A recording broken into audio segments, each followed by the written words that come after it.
ubuzima hanyuma reka tugasokemo tugena mu myidagaduro twavuze ko tuza no guhera ku nkuru y'akababaro iri muri iki gice cy'imyidagaduro aho muhanzi muri iki gice umuvandimwe yitwa Niyo Bosco yabuze papa we umubyara. Ni inkuru ngira ngo abantu batangiye kubona ku munsi w'ejo ariko nge nabibonye cyane ku mbuga nkoranyambaga za Niyo Bosco mu masaha yo ku munsi w'ejo nimugoroba ahangaha byari mu masaha 5 gutyo nibwo mbona yayishyizeho ku munsi w'ejo hanyuma mbona agaragaza ko ubu ngubu ari mu gahinda gakomeye cyane ko kubura umubyeyi papa we umubyara. Ubwo rero ni nako inkuru zahise zambuka zitangira gukwirakwira hirya no hino nyuma y'uko wabitangaje anyuze ku mbuga nkoranyambaga akoresha nyuma y'uko avuze ko yabuze papa we. Inkuru zaje kuza gukomeza gucaracara hirya no hino ari nako twagiye dutangira kubona amakuru y'impamo mu bitangazamakuru byinshi bikorera hano mu Rwanda ndetse n'abahanzi bagenzi be bakomeza kumwifuriza gukomera. Ni inkuru y'akababaro kuko kubura umubyeyi ni igihombo gikomeye ngira ngo ibyo twese turabizi agaciro k'umubyeyi ku mwana. Ntago rero ntekereza ko aka kanya bihagaze neza birumvikana ariko nk'umugabo agomba gukomera kuko ku isi niko bimera.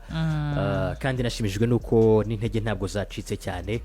Gusa ikibabaje kuruta byose nuko buriya uyu mubyeyi yagiye amuba hafi mu bijyanye n'umuziki kandi turabizi neza ko uyu Niyo Bosco n'umwana wagize ubumuga waje kuza kugira ubumuga bwo kutabona ariko abugira ari mukuru yaramaze kuvuka. Ndavuga ngo ntabwo ari ibintu yavukanye ni ibintu byaje kuza nyuma.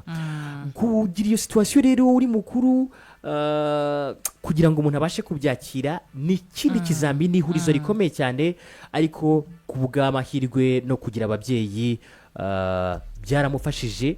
Papa we ari mu bamwitayeho cyane akanamukomeza akanamuha n'icyizere cy'ubuzima akamwereka ko bizashoboka. Hanyuma aza no kuza no kumwitaho no mu buryo bw'umuziki ngira ngo nkari yaragiye gufata award. Urabona ko yabaga ashimishijwe n'uburyo umwana we akomeje kuzamura impano ye y'umuziki kandi afite n'ubumuga. Amuba hafi mu buryo bugaragara aramuherekeza kugeza amagingo aya ariko nanone ntabwo Imana iba ya bikunze kuko ariyo mugengo wa byose yamwisubije.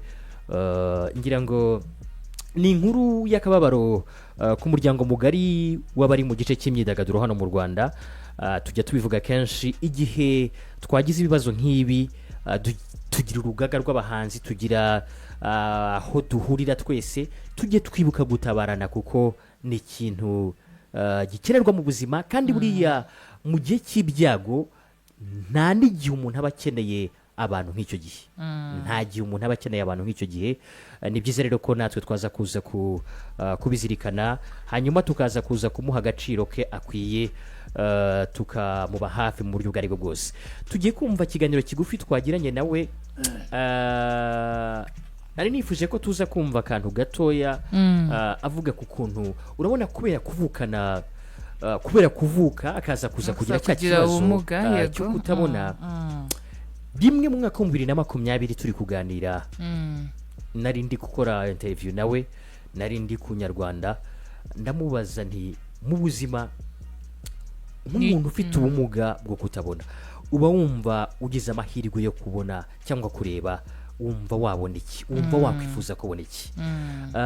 Reka nsabe uriya musore uri kudufasha hariya kugira ngo tuze no kumva igisubizo yampaye biraza no gutuma twumva agaciro k'uyu mubyeyi watabarutse kuri we.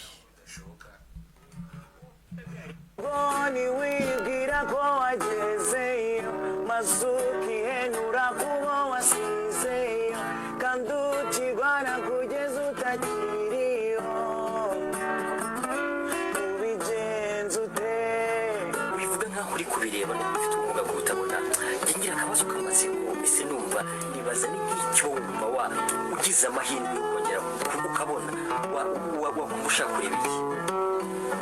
Izo mahirwe nawe ni ababyeyi.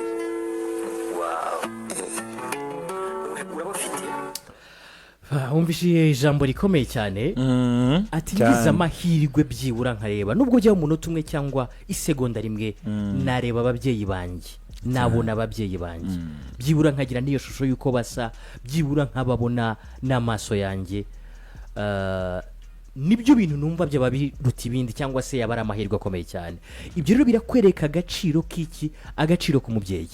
Agaciro k'umubyeyi rero turakazi twese. Umubyeyi n'umuntu utapfa kubonera igisobanuro uri umwana kuko biragoye cyane. Ubu rero ntekereza ko ibi bihe bitoroshye cyane kuri Niyo Bosco, niho nari impereye mvuga nti tugira igice kinini cyane duhuriyemo turi benshi nk'abari mu myidagaduro. Ubwo uko duhuye turi muri icyo gice hari n'abadushinzwe, hari n'abatuyobora, abo bose dushyire hamwe kugira ngo uyu mujene wabuze umubyeyi kandi akaba ari n'umuvandimwe dushyire hamwe kandi dufatanye tunamutabare. Ngira ngo byaba byiza kuruta kuko nkuko twari tubivuze Fabulous, ibi bihe nibyo biba bigoye cyane. Umuntu aba akeneyemo abantu, kandi mu buryo bwose. Tunashimire cyane Niyo Bosco mu minota yaduhaye mike, urabizi ko bitoroshye. Twavuganye gato ku rupfu rw'umubyeyi we mu minota mike yaduhaye, mu masegonda make. Reka nabyo tubihe umwanya tubanze tubikurikire, hanyuma ubwo tuze kugaruka twongera kugira ibyo twisabira abari muri uru ruganda. Yego, gushyingura n'ibyo twenda gushyira ku murongo ntabwo twahise tubikora amakuru twari dufite. Yari amaze igihe arwaye se? Yari amaze igihe arwaye, ariko atarwaye byatuma yitaba Imana. Habayeho uburangare bw'abaganga, ntabwo twamenye natwe cyamwishe. Ariko ibyo ni ibintu dushobora kuza kuvugaho nawe wenda wamaze kumenya aho dushyingura mwaza mukabi. Ibintu umuntu avugira ku karubanda n'ubundi ni uko ubwo ntaragira nta event n'imwe irabaho, ariko bigomba byose kurangirana n'ejo. Yego, ejo bigomba kuba byose birangiye.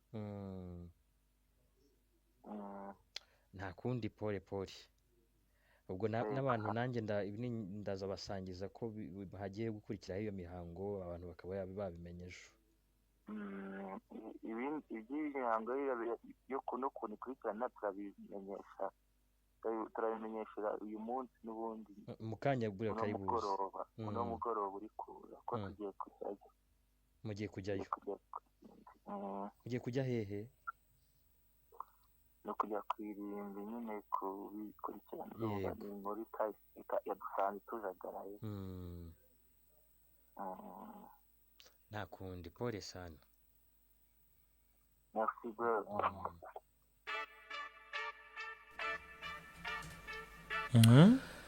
Yitwa Niyo Bosco. Twongere tumukomeze ahari, kandi no kwihangana kuko ku isi niko bimera. Arakantu mu kanya gato akomojeho ati birashoboka ko haba harabayeho n'uburangare. Akenshi rimwe na rimwe Fab, hari igihe unumva umuntu wese wagize ibyago cyangwa se umuntu wese wagize ibyago wabuze umuntu, ntago gupfa kwakira ko bibaye gutyo biba byoroshye. Abayumva wenda hari igihe wumva ngo uba wumva ahari nyine kwita ubyakira bigoye. Ariko nyine no kumukomeza. Ubwo rero na gahunda ziza kuza kujya hanze zijyanye no kumuherekeza uyu mubyeyi, turakomeza kujyana tubisangiza abantu uko amakuru atugeraho.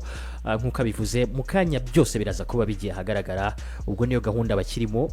Twaganiraga mu kanya gato kashize, reka tunamukomeze cyane, twongere tumukomeze, ariko tunasoze tuve kuri iyi nkuru dusaba abari muri iki gice kwibuka ko nabo bagomba kuhaboneka, kuhaba.